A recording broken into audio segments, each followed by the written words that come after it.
സത്യാന്ന പ്രമദിതവ്യം. എങ്കിൽ ധർമാന്ന പ്രമദിതവ്യം. ധർമ്മത്തിൽ നിന്ന് പ്രമാദം ചെയ്യരുതേ. നമ്മൾ നേരത്തെ ചിന്തിച്ചു, ധർമ്മം ആചാരപ്രധാനമാണ്. ആചാര പരമോ ധർമ്മ, ആചാരപ്രഭവോ ധർമ്മ എന്നിത്യാദി വാക്കുകളൊക്കെ നേരത്തെ നമ്മൾ ചിന്തിച്ചിട്ടുണ്ട്. അപ്പോൾ ഓരോന്നും ചെയ്യേണ്ട സമയത്ത് ചെയ്യണം, പിന്നത്തേക്ക് വെക്കരുത്. ഇന്ന് ചെയ്യേണ്ടുന്ന കർത്തവ്യങ്ങളെ ഇന്ന് തന്നെ ചെയ്യണം. ഒരിക്കലും ധർമാചരണങ്ങളിൽ നിന്ന് പിന്നോക്കം പോവരുത്. നോക്കൂ, ഈ കൂട്ടത്തിൽ ആർക്കെങ്കിലും ഇന്ന് രാവിലത്തെ സൂര്യോദയം കാണാൻ കഴിയുമോ? ഇല്ല. ഇന്ന് രാവിലത്തെ സൂര്യോദയം കഴിഞ്ഞു. ഇനി നാളത്തെ സൂര്യോദയം കാണാം. സമയം ഒരിക്കലും തിരിച്ചു വരില്ല, ഒരു നിമിഷം പോലും തിരിച്ചു വരില്ല. ഈ സമയത്തിൻ്റെ വില മനസ്സിലാക്കി നമുക്ക് ജീവിക്കാൻ കഴിയണം. സമയത്തിൻ്റെ വില, അതത് സമയത്ത് ചെയ്യേണ്ടത് അതത് സമയത്ത് ചെയ്തിരിക്കണം. നാളെ ചെയ്യാമെന്ന് പറയരുത്, നാളെ ഉണ്ടാവുമെന്ന് അറിയില്ല. ഇന്നുള്ളപ്പോൾ ചെയ്തേക്കണം.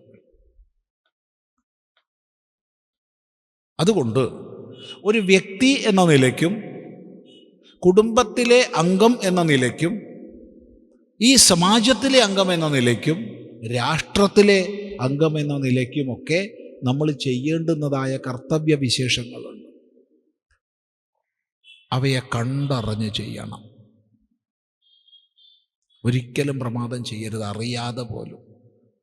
പക്ഷെ നമുക്ക് എന്താ സംഭവിച്ചു പോകണമെന്ന് അറിയില്ല. ഇന്നൊക്കെ വർത്തമാന പത്രങ്ങളോ മറ്റു മാധ്യമങ്ങളോ ശ്രദ്ധിക്കാൻ വയ്യാത്ത അവസ്ഥ, നോക്കാൻ വയ്യാത്ത അവസ്ഥ. അങ്ങനത്തെ വാർത്തകളാണ് കേൾക്കുന്നത്. എന്ത് പറ്റി നമുക്ക്? നമ്മളുമായിട്ട് വളരെ ബന്ധപ്പെടുന്ന ഒരു വ്യക്തി, ആശ്രമമായിട്ട് വളരെ ബന്ധപ്പെടുന്ന ഒരു വ്യക്തി, അദ്ദേഹത്തിൻ്റെ ചേച്ചി കേരളത്തിലാണേ.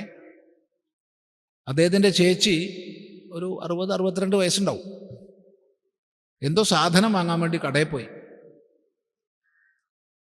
മടങ്ങണ സമയത്ത് അവൻ്റെ പിന്നാലെ ഒരു 2 തെരുവ് പട്ടികൾ ഓടി. ഇവർ വീണ സമയത്ത് എവിടുന്നാന്നറിയില്ല, പട്ടികൾ ഓടിക്കൂടി ഒരു 6-7 പട്ടികൾ അവരെ കടിക്കാൻ തുടങ്ങി. ഇവരെ ചെവി കടിച്ചു പറിച്ചെടുത്തു, കൺപോളകൾ പറിച്ചെടുത്തു. ദേഹത്തിൽ മുഴുവൻ മുറിവാണ്, ദേഹത്തിൽ മുഴുവൻ മുറിവ്, ഒരിടമില്ലാതെ മുറിവ്.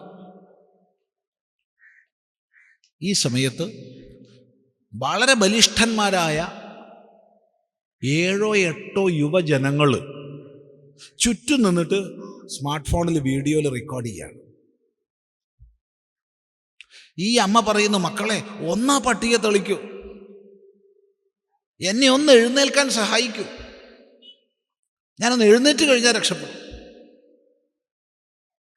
ഈ 8-9 ചെറുപ്പക്കാർ, ആരോഗ്യമുള്ളവർ, യുവജനങ്ങൾ, ഈ പട്ടികൾ ഒരു മനുഷ്യനെ കടിച്ച് കീറുന്നത് വീഡിയോയിൽ ചെയ്തുകൊണ്ടിരിക്കുകയാണ്. എന്ത് പറ്റി നമുക്ക്? എവിടെ എത്തി നമ്മൾ? എവിടെയാണ് പ്രശ്നം? നമ്മൾ കാര്യത്തെ ചികിത്സിച്ചിട്ട് പ്രയോജനമില്ല, കാരണത്തെ ചികിത്സിക്കണം. ഇന്ന് ദിവസവും അതാ വിദ്യാർത്ഥികൾ പരസ്പരം കൊല്ലുന്ന വാർത്തകൾ ദിവസം വന്നുകൊണ്ടിരിക്കുക. സർവത്ര വ്യാപിച്ചു കഴിഞ്ഞു മയക്കുമരുന്നുകൾ, സർവത്ര വ്യാപിച്ചു കഴിഞ്ഞു. അതിഭയാനകമായ രീതിയിൽ. അപ്പോൾ പ്രശ്നങ്ങളെ കണ്ട്, അപകടകരങ്ങളായ സ്ഥിതികളെ കണ്ട് നമ്മൾ അതിനെക്കുറിച്ച് വ്യാകുലപ്പെട്ടിട്ടും ചിന്തിച്ചിട്ടും ഒരു പ്രയോജനമില്ല. മറിച്ച് അടിസ്ഥാനപരമായി നമുക്ക് എവിടെയാണ് തെറ്റ് പറ്റിപ്പോയതെന്ന് ഇനിയെങ്കിലും മനസ്സിലാക്കി ധർമാചരണത്തിൽ നിന്ന് വ്യതിചലിക്കാതെ ജീവിതം നയിക്കാൻ നമ്മൾ തയ്യാറുണ്ടോ? ഉണ്ടെങ്കിൽ ഒരു പ്രശ്നമില്ല, എല്ലാം ശരിയാവും. ധർമ്മത്തിൽ നിന്ന് വ്യതിചലിക്കരുത്. അതത് കർത്തവ്യങ്ങളെ അതത് സമയത്ത് ചെയ്യണം. ഇവിടെ അധികം വിസ്തരിക്കുന്നില്ല, കാരണം ആചാര്യൻ തന്നെ എന്തൊക്കെയാണ് ചെയ്യേണ്ടതെന്ന് എണ്ണി പറയാൻ പോകുന്നുണ്ട്. അതുകൊണ്ട് നമുക്ക് അവിടെ ചിന്തിക്കാം. ഏതായാലും ധർമ്മത്തിൽ നിന്ന് വ്യതിചലിക്കരുത്. ധർമ്മത്തിൽ നിന്ന് വ്യതിചലിച്ചാൽ നമ്മളും മറ്റു ജീവരാശികളും തമ്മിൽ ഒരു ഭേദവും ഇല്ല.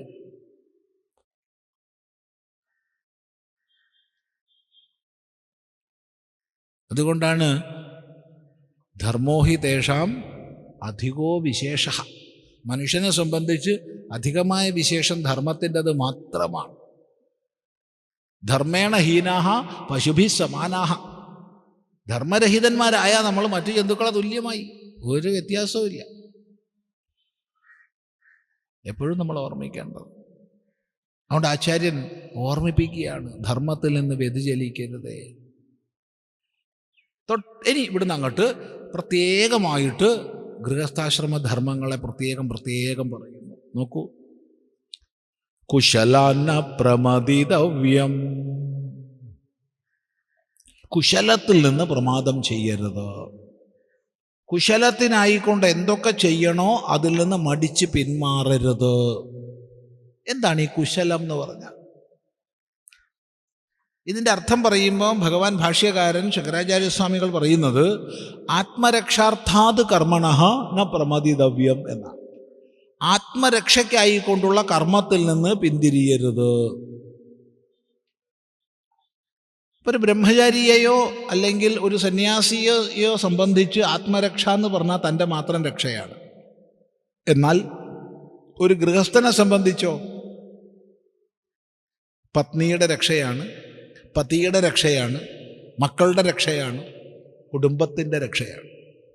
അപ്പം കുടുംബത്തിൻ്റെ രക്ഷയ്ക്ക് വേണ്ടി എന്ത് ചെയ്യണോ അതിൽ നിന്ന് മടിച്ച് പിന്മാറാൻ പാടില്ല. ഇത് വലിയൊരു ഉപദേശമായിട്ട് നമ്മൾ എടുത്തേ മതിയാവും. നമ്മുടെ കുടുംബങ്ങളെ രക്ഷിക്കാൻ നമ്മൾ മാത്രമേ ഉള്ളൂ, വേറെ ആരുമില്ല. നമ്മുടെ കുടുംബങ്ങളെ രക്ഷിക്കാൻ നമ്മൾ മാത്രമേ ഉള്ളൂ. നശിപ്പിക്കാൻ പലരും കണ്ടേക്കും. അപ്പം നമ്മുടെ കുടുംബങ്ങളെ രക്ഷിക്കാൻ എന്ത് വേണോ അതിൽ നിന്ന് മടിച്ച് പിന്മാറരുത്. ഓരോ കുടുംബവും സാമ്പത്തികമായി ഭദ്രതയുള്ളതാവണം. അതുകൊണ്ട് ഏറ്റവും പ്രധാനമായ ഒരൊറ്റ അപേക്ഷ എല്ലാവരോടും, ദയവ് ചെയ്ത് സ്വത്ത് വിറ്റ് നശിപ്പിക്കരുതേ. ദയവ് ചെയ്തിട്ട്, സന്യാസിക്ക് വേണ്ടി പറയുന്നതല്ല, സ്വത്ത് വിറ്റ് നശിപ്പിക്കരുത്. ഇതിനൊരു ഗൗരവം മനസ്സിലാക്കണമെങ്കിൽ ഒരു 5 ദിവസം ഒരു തൊഴിൽ പറഞ്ഞുതരാം. കൂലിയില്ല കേട്ടോ, ജോലിയേ ഉള്ളൂ. കൂലിയില്ലാത്തൊരു ജോലി നിങ്ങൾക്ക് 5 ദിവസം തരാം. എത്ര പേര് തയ്യാറുണ്ട് വെച്ചാൽ ചെയ്തോളൂ. 5 ദിവസം മതി ഒരു ജോലി. കേട്ടിട്ട് മതി തയ്യാറുണ്ടോ ഇല്ലയോ എന്ന് പറയുക. പറ്റാത്തതാണെങ്കിൽ നിങ്ങൾ സ്വീകരിക്കേണ്ട, പറ്റുന്നതാണെങ്കിൽ സ്വീകരിക്കുക. എന്താ സ്വാമി എന്ന് പറയൂ. നിങ്ങളുടെ ഇവിടുത്തെ അടുത്തുള്ള രജിസ്റ്റർ ഓഫീസ് എവിടെയാണോ അവിടെ പോയിരിക്കുക. ഇതാണ് പണി. എന്താ ചെയ്യണം? ഒന്നും ചെയ്യണം, വെറുതെ അങ്ങനെ ഇരിക്കും. ഉറക്കം തൂങ്ങിയിരുന്നോളൂ, ഉറങ്ങരുത്. എല്ലാം ശ്രദ്ധിക്കണം. ശ്രദ്ധിക്കുന്നുണ്ട് 4 ആൾ മനസ്സിലാവരുത്, എന്നാൽ ഇരുന്നാൽ മതി. എന്നിട്ട് എന്താ പണി? അവിടെ സ്വത്തുകൾ വിൽക്കുന്നത് ആരാണെന്ന് നോക്കുക, അവിടെ സ്വത്തുകൾ വാങ്ങുന്നത് ആരാണെന്ന് നോക്കുക. 3 സെന്റ് 4 സെന്റ് വാങ്ങുന്നതിൽ ഒരുപാട് ഹിന്ദുക്കളുണ്ടാവും, ഉറപ്പാ. പക്ഷേ വലിയത് വിൽക്കുന്നത് ആരാണ്? വിൽക്കണവൻ്റെ പേര് ഹിന്ദു. വലിയത് വാങ്ങുന്നത് ആരാണ്? ഒറ്റ ഹിന്ദു ഉണ്ടാവില്ല. അവന് 3 സെന്റ് 4 സെന്റ് കഴിഞ്ഞു, അതിൽ കൂടുതലില്ല. ഇങ്ങനെ വിറ്റ് നശിപ്പിച്ചാൽ നമ്മൾ എങ്ങോട്ടെത്തും? ഏത് സമൂഹമാണോ സാമ്പത്തികമായി ദുർബലമാകുന്നത് അവർ ചവിട്ടി മതിക്കപ്പെടും മറ്റുള്ളവരാൽ, ഒരു സംശയമില്ല.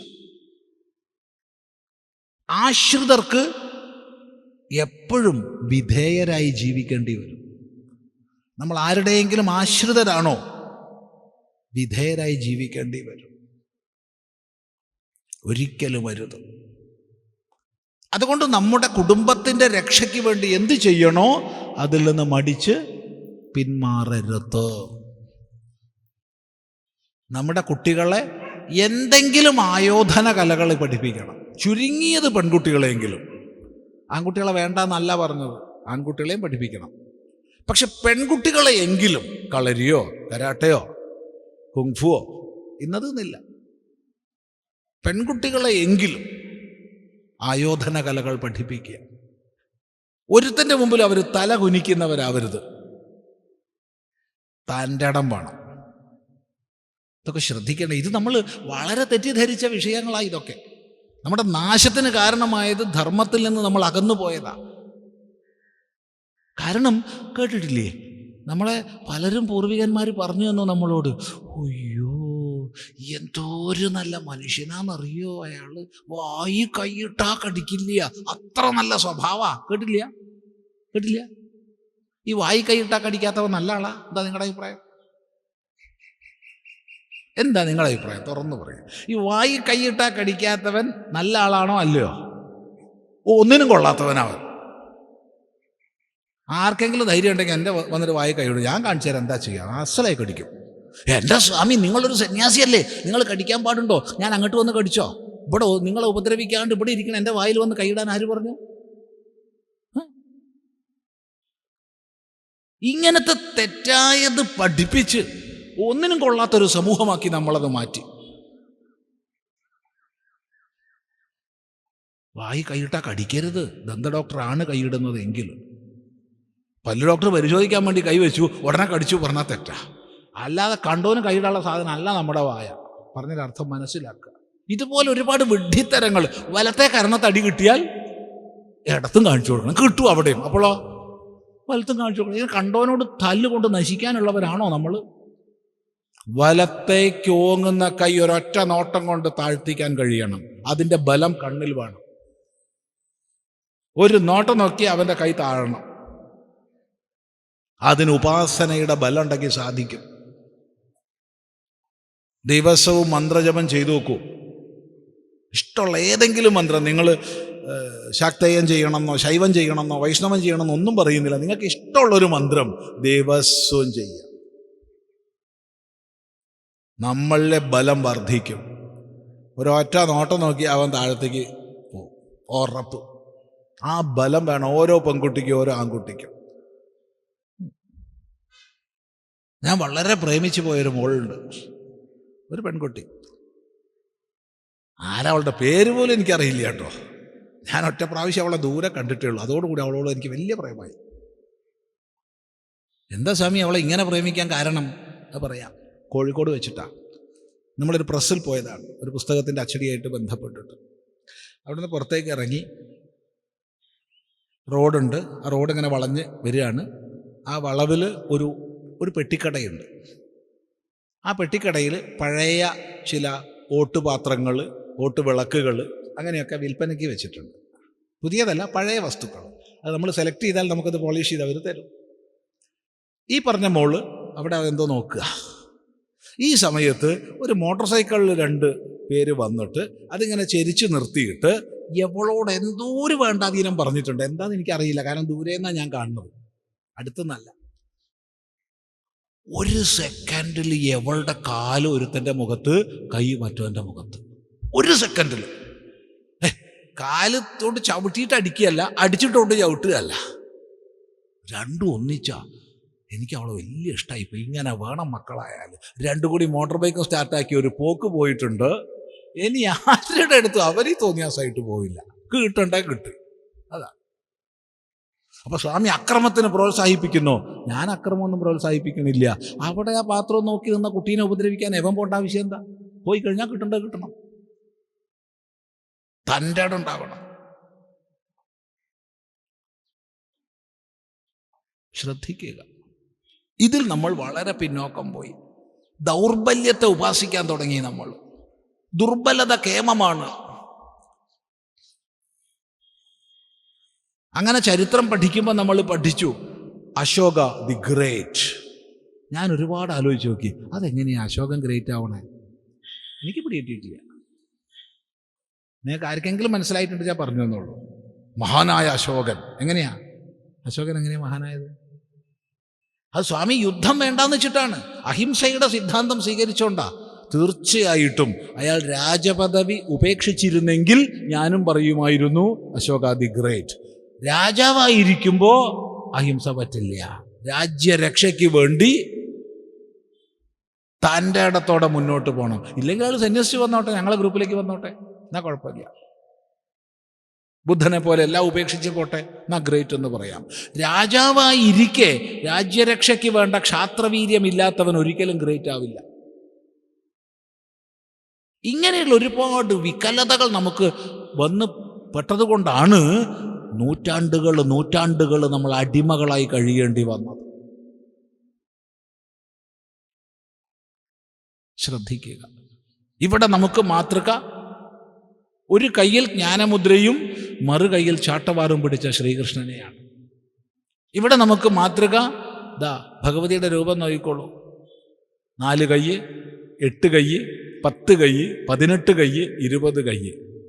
ശാന്തിയുടെയും ഉഗ്രബലത്തിൻ്റെയും സമന്വയമാണ്. വെട്ടിത്തിളങ്ങുന്ന ആയുധങ്ങളുമുണ്ട്, ശാന്തിയുടെ ചിഹ്നങ്ങളുമുണ്ട്. ഈ സമന്വയമാണ് വേണ്ടത്, അല്ലാതെ ദൗർബല്യമല്ല.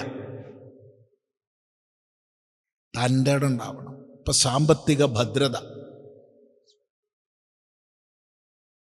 വളരെ പ്രധാനമാണ്. ഇവിടെ വളരെ സന്തോഷമാണ്. ധാരാളം കുട്ടികളുണ്ട്, യുവജനങ്ങളുണ്ട്, ധാരാളം. വളരെ സന്തോഷമാണ്. ഒന്നേ അവരോട് പറയാനുള്ളൂ, നിങ്ങളുടെ വിവാഹത്തിനെങ്കിലും ധൂർത്ത് അനുവദിക്കില്ല എന്ന് പറയുക. അച്ഛനോ അമ്മയോ എത്ര നിർബന്ധിച്ചാലും ശരി, അവരോട് പറയാം, എൻ്റെ വിവാഹത്തിന് ധൂർത്ത് പറ്റില്ല, ആർഭാടങ്ങൾ പറ്റില്ല എന്ന് പറയുക. ലളിതമായ ചടങ്ങാവട്ടെ.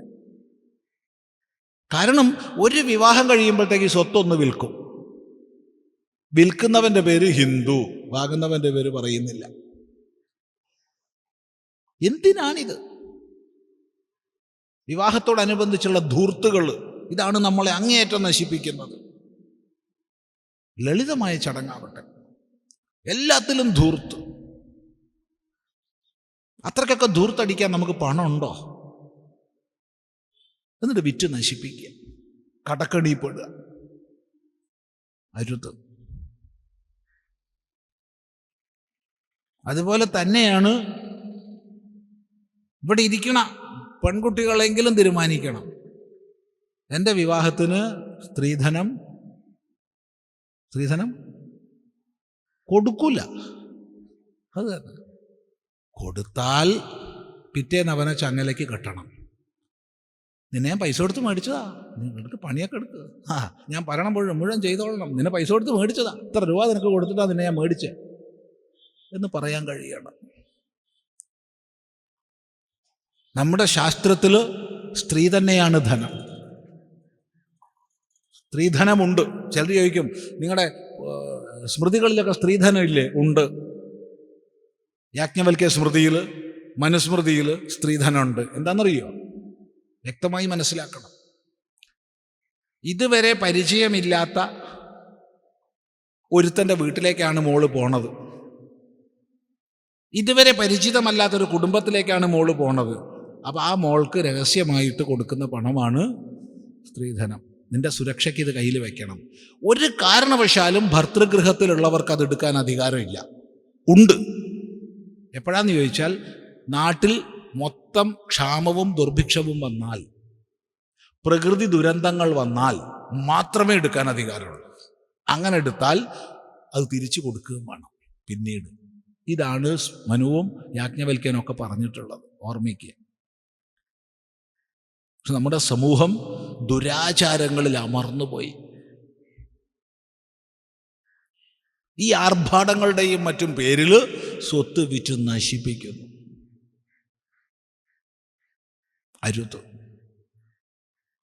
അതുകൊണ്ട് ഈ മന്ത്രം, കുശലാന്ന പ്രമദിതവ്യം എന്ന മന്ത്രം ഓർമ്മിക്കുക. എല്ലാ മേഖലകളിലും അറിവുള്ളവരാകണം നമ്മൾ. കുശലതയോടുകൂടി ജീവിക്കാനുള്ള തൊഴിൽ മേഖലകൾ പരിശീലിക്കണം നമ്മൾ.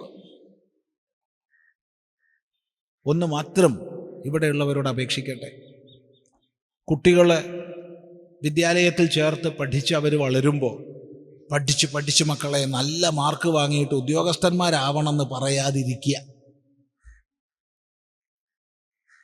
ജോലി വാങ്ങുന്നവരാവണം എന്നല്ല, ജോലി കൊടുക്കുന്നവരാവണം എന്ന് പറയുക.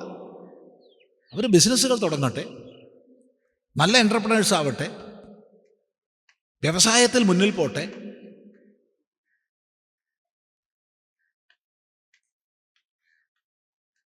നിർബന്ധമാണ്. ഭാവിയിൽ നമ്മുടെ രാഷ്ട്രത്തെ എല്ലാ അർത്ഥത്തിലും ഭാവത്തിലും മുന്നോട്ട് നയിക്കേണ്ടവരാണ് ഞങ്ങളെന്നൊരു ചിന്ത അവർക്ക് നൽകുക. നോക്കൂ, ദിവസവും പാരായണം ചെയ്യണം എന്നുവരെ വിധിക്കപ്പെട്ട വേദഭാഗമാണ് ശ്രീരുദ്രത്തിലെ ചമകവും നമകവും. ചമകത്തിൽ മുഴുവൻ പ്രാർത്ഥനകളാണ്. ചമകെന്ന് പറയാൻ കാരണം ച മേ ച മേ ച മേ എന്ന് ഓരോ മന്ത്രവും അവസാനിക്കുന്നത് കൊണ്ടാണ്. എന്താ പ്രാർത്ഥിക്കുന്നേ? എനിക്ക് സ്വർണം വേണം, എനിക്ക് വെള്ളി വേണം, എനിക്ക് രത്നം വേണം, എനിക്ക് പട്ടുവസ്ത്രം വേണം, എനിക്ക് പരുത്തി വസ്ത്രം വേണം, എനിക്ക് കമ്പിളി വസ്ത്രം വേണം, എനിക്ക് ആട് വേണം, എനിക്ക് പശു വേണം, എനിക്ക് കുതിര വേണം, എനിക്ക് ആന വേണം. അങ്ങനെയാ പോവുക. മക്കൾ വേണം, മക്കളെ മക്കൾ വേണം, മക്കളെ മക്കൾ വേണം. നമുക്ക് ചെറുപ്പത്തിലെ ഇങ്ങനെ സമൃദ്ധി വേണമെന്ന് സങ്കല്പിച്ച ഒരാൾക്ക് മടിയനായിരിക്കാൻ പറ്റുമോ? അലസനായിരിക്കാൻ പറ്റുമോ? ഇല്ല. ചെറുപ്പത്തിലെ വേണം വേണം വേണമെന്ന് ആഗ്രഹിക്കാൻ കുട്ടികളെ പഠിപ്പിക്കണം. എന്നാലേ അവർ ഉയർന്നു പോകും. വലിയ സ്വപ്നങ്ങൾ, വലിയ സങ്കല്പങ്ങൾ, വലിയ കാഴ്ചപ്പാടുകൾ അവർക്ക് ചെറുപ്പത്തിലേ ഉണ്ടാവണം. അതാണ് ശ്രീരുദ്രമൊക്കെ നമ്മളെ പഠിപ്പിക്കുന്നത്. ശ്രദ്ധിച്ചാൽ നല്ലത്. അതുകൊണ്ട് ഈ മന്ത്രം എല്ലാവരും ഹൃദയത്തിൽ സൂക്ഷിക്കുക. കുശലാന പ്രമദിതവ്യം. കുശലത്തിൽ നിന്ന് പ്രമാദം ചെയ്യരുത്. ആശയം വ്യക്തമാണല്ലോ. സമാനമായ മന്ത്രമാണ് അടുത്ത മന്ത്രം. ഭൂത്യൈന പ്രമദിതവ്യം. ഒന്നുകൂടി പറയാം. ഭൂത്യൈന പ്രമദിതവ്യം. ഭൂതിക്കായിക്കൊണ്ട്, ഭൂതി എന്ന് പറഞ്ഞാൽ ഐശ്വര്യം, ഐശ്വര്യത്തിനായിക്കൊണ്ട് എന്ത് ചെയ്യണോ അതിൽ നിന്ന് മടിച്ചു പിന്മാറരുത്. നമ്മുടെയൊക്കെ കുടുംബങ്ങളിൽ ഐശ്വര്യം വേണം. നമ്മുടെയൊക്കെ ഗൃഹങ്ങളിൽ ഐശ്വര്യം വേണം. എന്താ ഐശ്വര്യം ഉണ്ടാവാൻ വേണ്ടത്? ഇപ്പോൾ പല സ്ഥലങ്ങളിൽ പോകുമ്പോൾ വീടുകളിൽ വീടിൻ്റെ വാതിലിൻ്റെ അടുത്ത് തന്നെ ഒട്ടിച്ച് വെച്ചേ കാണാം. ഗുരുവായൂരപ്പൻ ഈ വീടിൻ്റെ ഐശ്വര്യം, ശബരിമല അയ്യപ്പൻ ഈ വീടിൻ്റെ ഐശ്വര്യം, ചോറ്റാനിക്കര ഭഗവതി വീടിൻ്റെ ഐശ്വര്യം. അങ്ങനെ വീട്ടിൻ്റെ ഉള്ളിൽ പോയി നോക്കിക്കഴിഞ്ഞാൽ ബാക്കിയൊക്കെ ഉണ്ടാവും, ഇല്ലാത്ത ഒന്ന് മാത്രം. എന്ത് ഐശ്വര്യം? ബാക്കിയൊക്കെ ഉണ്ട്, ഐശ്വര്യമില്ല. ഏതെങ്കിലും ദൈവങ്ങളെ പേര് വെച്ച് ഐശ്വര്യം ഉണ്ടാവും? എന്താ നിങ്ങളുടെ അഭിപ്രായം? ഉണ്ടാവും. അത് ഉണ്ടാക്കണ കമ്പനിക്കാർക്കുണ്ടാവും, അല്ലാണ്ട്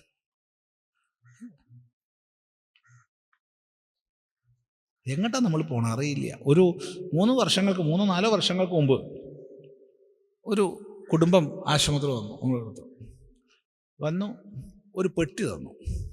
എത്ര വലിപ്പമുണ്ട് ഒരു പെട്ടി. ഞാൻ സന്തോഷമായിട്ട് വാങ്ങിയിട്ടുവോ.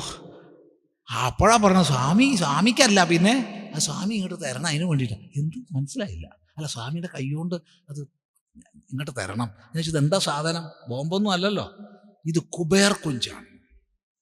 എനിക്ക് മനസ്സിലായില്ല. സ്വാമി ഇത് വീട്ടിൽ വെച്ച ഐശ്വര്യം ഉണ്ടാവും. എടാ, ഒരു പെട്ടി വീട്ടിൽ വെച്ച ഐശ്വര്യം ഉണ്ടാവും? അതെങ്ങനെയാ? എനിക്ക് ആലോചിച്ചിട്ട് പിടി കിട്ടിയിട്ടില്ല. ഈ പെട്ടി വീട്ടിൽ വെച്ച ഐശ്വര്യം ആർക്കാണ്ടാവുക? ഇതുണ്ടാക്കിയ കമ്പനിക്കാർക്കല്ലേ.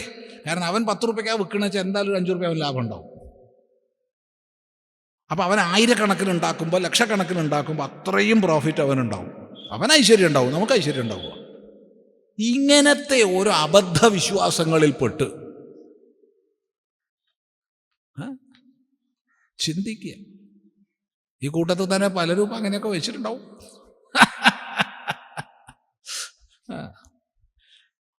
ഓർമ്മിക്കുന്നത് കുറേ വർഷങ്ങൾക്ക് മുമ്പുള്ളൊരു സംഭവമാണ്. കുറേ വർഷങ്ങൾക്ക് മുമ്പ് നമ്മളൊരു യാത്ര, പ്രഭാഷണത്തിൻ്റെ ഭാഗമായിട്ട് യാത്രയിലാണ്. തൃശ്ശൂർ ജില്ലയിലാണ്. നാഷണൽ ഹൈവേ കൂടെ പോയിക്കൊണ്ടിരിക്കുക.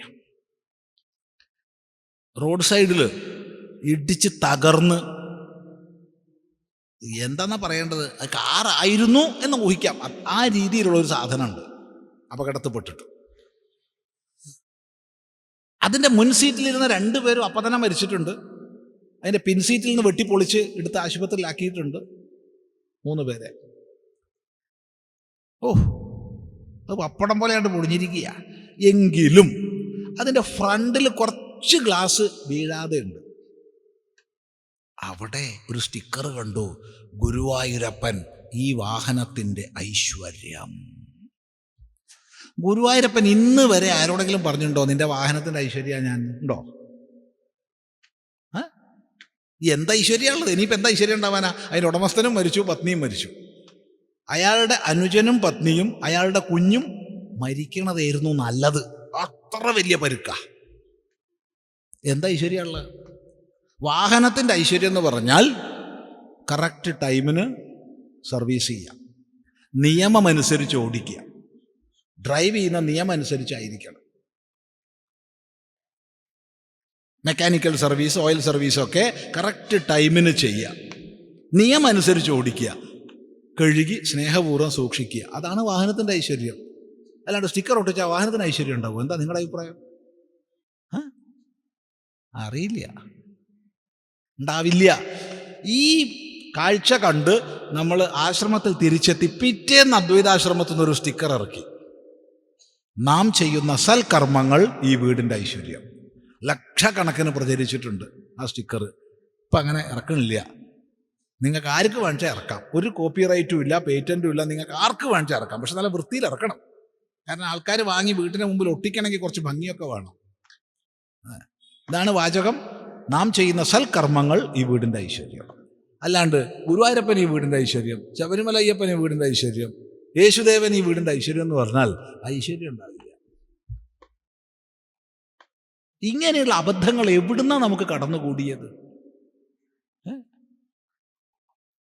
ഇത്തരം അബദ്ധവിശ്വാസങ്ങൾ എങ്ങനെ നമ്മുടെ സമൂഹ ശരീരത്തിലേക്ക് കടന്നുകൂടി? അവസാനം ഇതൊക്കെയാണ് ഭക്തി എന്ന് വിചാരിച്ചിട്ട് ഇതിനെതിര് പറയുന്ന ചിദാനന്ദപുരി സ്വാമി ഭക്തി വിരുദ്ധനായി മാറും. അവിടെ എത്തി കാര്യങ്ങൾ. കാരണം ആരെന്ത് വിഡിത്തം പരസ്യക്കാർ പറഞ്ഞാലും ഉടനെ നമ്മൾ സ്വീകരിക്കും. ഒറ്റ ചിന്ത നിങ്ങൾ ചിന്തിച്ചു നോക്കൂ. ഒരു 30 കൊല്ലം മുമ്പ് അക്ഷയ തൃതീയയ്ക്ക് സ്വർണം വാങ്ങാമെന്നൊരു ഇടപാടുണ്ടായിരുന്നോ? ഇല്ല. അത് കേരളത്തിലെ പ്രസിദ്ധമായൊരു ജ്വല്ലറിയുടെ പേര് പറയുന്നില്ല, എന്തായാലും ഒന്ന് പറയാം, ഹിന്ദു ഒന്നുമല്ല. അവൻ അക്ഷയ തൃതീയയ്ക്ക് ഒരു വിലയില്ല. അവൻ പരസ്യം ഇറക്കി, അക്ഷയ തൃതീയയ്ക്ക് സ്വർണം വാങ്ങിയാൽ ഐശ്വര്യം ഉണ്ടാവും. ഓട്ടന്നെ ഇപ്പോൾ കോഴിക്കോടും പാലക്കാടൊക്കെ അക്ഷയ തൃതീയൻ്റെ അന്ന് ജ്വല്ലറിയുടെ മുമ്പിൽ പോലീസ് കാവൽ നിൽക്കണം, തിരക്ക് നിയന്ത്രിക്കാൻ. സ്വർണം വാങ്ങണത് നല്ലത് തന്നെ, എന്തെങ്കിലും അത്യാവശ്യത്തിന് പണയം വയ്ക്കാൻ പറ്റുമല്ലോ, നല്ലതാണ്. പക്ഷേ ഇങ്ങനത്തെ അബദ്ധങ്ങൾ എങ്ങനെയാണ് നമ്മൾ സ്വീകരിക്കണം? ഏതെങ്കിലും ശാസ്ത്രത്തിൽ പറഞ്ഞിട്ടുണ്ടോ ഇതൊക്കെ? ഉണ്ടെങ്കിൽ നിങ്ങൾ ആര് ചൂണ്ടിക്കാണിച്ചാലും ഇങ്ങനത്തെ വിഡിത്തം ചിദാനന്ദപുരി സ്വാമി ഇനി പ്രസംഗിക്കില്ല.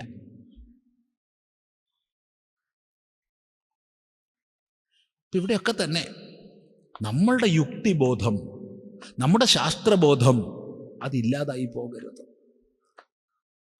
ശ്രദ്ധിക്കുക. അതുകൊണ്ട് ഐശ്വര്യം ഉണ്ടാവണമെങ്കിൽ സൽക്കർമ്മങ്ങൾ ചെയ്യണം.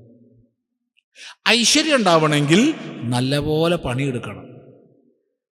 കൃഷിക്കാർ നല്ലപോലെ കൃഷി ചെയ്യുക, കച്ചവടക്കാർ നല്ലപോലെ കച്ചവടം ചെയ്യുക. ഏത് തൊഴിലാണോ നമ്മുടെ തൊഴിൽ, ആ തൊഴിൽ മേഖലയിൽ നല്ലതുപോലെ പ്രവർത്തിക്കുക. അല്ലാണ്ട് തുടങ്ങുമ്പോഴത്തേക്ക് കൊടി കുത്തി അത് നശിപ്പിച്ചാൽ ഐശ്വര്യം ഉണ്ടാവില്ല, ഒന്നും ഉണ്ടാവില്ല. നേതാക്കന്മാർ ചില്ലാനമാക്കും, അത് വേറെ വിഷയം. സാധാരണക്കാർക്ക് ഒന്നും ഉണ്ടാവില്ല, ഒരു ഐശ്വര്യം ഉണ്ടാവില്ല. അവനവൻ്റെ പണി എടുത്താൽ തന്നെ ഐശ്വര്യം ഉണ്ടാവുള്ളൂ. അത് നല്ലോണം ചെയ്യുക. ഇത് വളരെ ശ്രദ്ധിക്കണം, വളരെ ശ്രദ്ധിക്കണം.